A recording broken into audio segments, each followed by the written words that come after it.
మన ఇండియాలో ఒక స్టేట్కి మాత్రం 40 రోజులకు సరిపడా వాటర్ మాత్రమే ఉంది.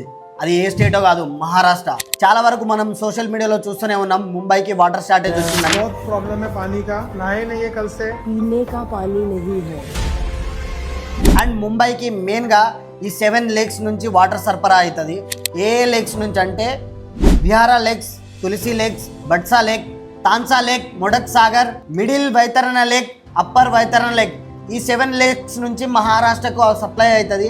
అండ్ మొత్తానికి ఇప్పుడు ఈ 7 లేక్స్లో నుంచి మొత్తానికి 10% వాటర్ మాత్రమే ఉంది అని చెప్పేసి చెప్తున్నారు. ఇంతకుముందు మాన్సూన్లో అయితే రెయిన్ స్టార్ట్ అయ్యి అండ్ అన్ని లేక్స్ ఫుల్ఫిల్ అయ్యాయి, కానీ ఇప్పుడు గ్రౌండ్ లెవెల్స్ కూడా తగ్గిపోతున్నాయి.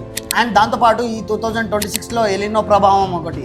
అండ్ మొత్తానికి ముంబైలో అయితే చాలామంది వాటర్ ప్రాబ్లమ్స్ కోసం చాలా కష్టపడుతున్నారు.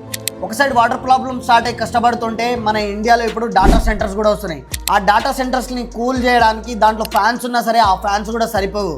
అండ్ డాటా సెంటర్ కూల్ చేయడానికి దానికి పడ్డ వాటర్ ఎంత అంటే, డాటా సెంటర్స్కి అయితే 1 మెగావాట్స్కి 1.5 crores litre of water waste అవుతుంది. ఏముంది, డాటా సెంటర్స్కి ఉప్పు వాటర్ ఇస్తే సరిపోతుంది అని అనుకుంటే అది పొరపాటు. ఎందుకంటే దానికి మనం తాగే మంచి నీళ్ళు మాత్రమే కావాలి. సో ఫారిన్ కంట్రీస్లలో డాటా సెంటర్ వల్ల వాటర్ ప్రాబ్లమ్స్ వచ్చి వాళ్ళందరూ అక్కడ ధర్నాలు చేసి వద్దనుకుంటే వాళ్ళు ఎంచుకున్న ఆప్షన్ మొత్తానికి మన ఇండియా. ఎందుకంటే మన ఇండియాలో పక్కనున్న ఇల్లు కాలిపోతుంటే వారి ఇల్లు కదా కాలిపోతుంది, మన ఇంటి వరకు వచ్చినప్పుడు చూద్దామని వెయిట్ చేస్తుంటారు. కానీ చాలా మంది అలా వెయిట్ చేయకుండా మనం అందరం ఒకటే పోరాడాల్సిందే.